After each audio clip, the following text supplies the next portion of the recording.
I wanted to say on behalf of those residents and the residents in my district generally, that no one disputes the need to cull dead, damaged, dying trees that threaten public safety and threaten our power supply.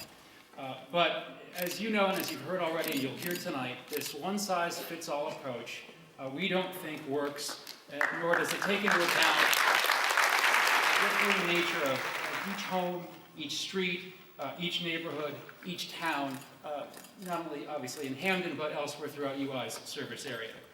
The issues we see aren't just aesthetic or environmental. Right? As I mentioned, we are in the pilot district.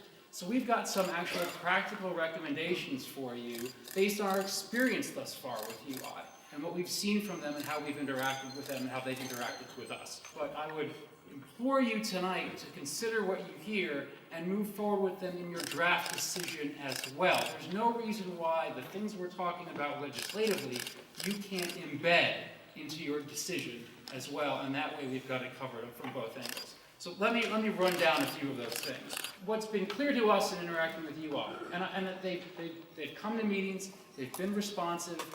There's just a fundamental disagreement about what they're suggesting and proposing to do and have done, and what we'd like to see. What's been clear to us is that they've ceded a lot of the control here to their contractor on the ground. He is the one literally going around and saying, this one, this one, this one, okay?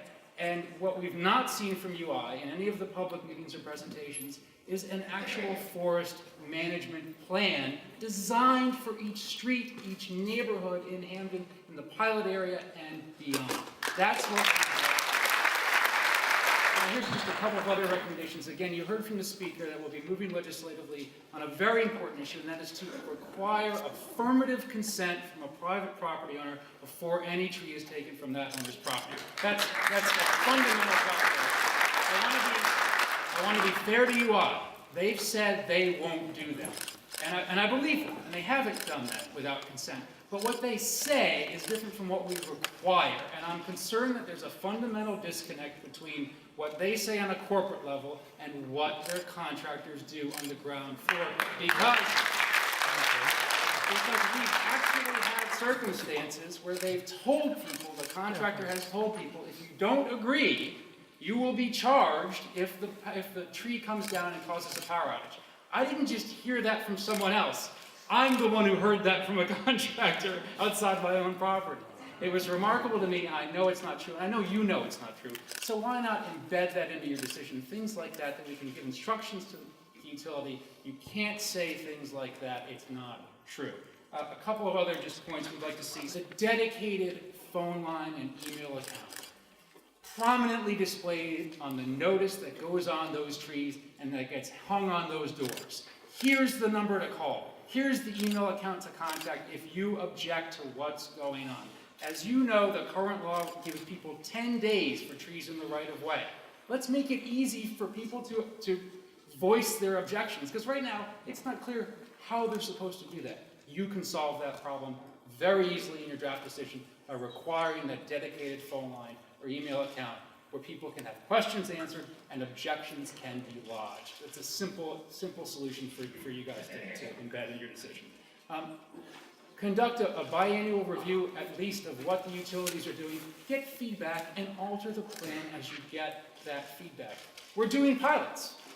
Why not get the responses from the pilot districts like you're hearing tonight and take those criticisms and embed them in your final decision? That's the whole point of a pilot. I think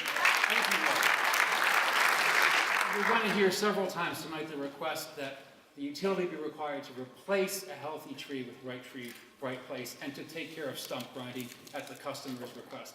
I realize there's a cost associated with that. I realize it's going to be spread back out amongst the various utility customers. But I think everybody, or most people in this room, would say that's a cost worth bearing if it's going to preserve and help sustain our environment. Finally, look, we understand that the storms and power outages in the past few years have been disruptive and dangerous. And it's understandable that we become reactionary in light of that. Right? We all blame the utilities. They've turned around and blamed the trees. I get it. But we should not be so reactionary so as to completely alter the character of our landscape, our towns, our streets. These revisions that we're proposing tonight, that you're going to hear tonight, we think strike a nice balance between power supply and preservation.